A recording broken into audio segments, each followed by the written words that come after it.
Itinakda na ng Sandigan Bayan ang formal na pagdinig sa kasong pandarambong at katiwalian laban kina Janet Lim Napoles at Gigi Reyes kaugnay ng pork barrel scam.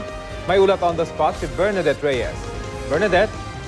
Rafi, magsisimula ng pagdinig ng kasong plundered graft laban kina Janet Lim Napoles at dating Chief of Staff ni Senator Juan Ponce Enrile na si Attorney Jessica Lucila o mas kilala bilang Gigi Reyes. Ito ang kauna-unahang trial proper na magaganap na may kinalaman sa PDAF scam. Itinakda ang pagdinig sa January 13, 14 at 15, 8:30 ng umaga at lahat ng susunod na Miyerkules, Huwebes at Biyernes, liban na lang sa mga petsa na matataon sa mga holidays. Kanina tuloy ang pre-trial sa kaso at pinag-usapan ang mga ipipresenta ni Reyes na testigo, kabilang na ang kanyang sarili. Ang prosecution naman magpipresenta ng humigit kumulang 65 na witnesses. Samantala, bago magsimula ang pre-trial kanina, dininig rin ang dental surgery na motion ni Attorney Reyes.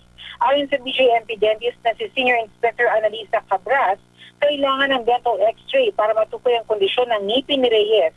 Kailangan nila ang extraction dahil di umepekto ang antibiotic pero maaaring di na kailangan ng implant. Submitted for resolution na ang naturang motion. Rafi? Maraming salamat, Bernadette Reyes.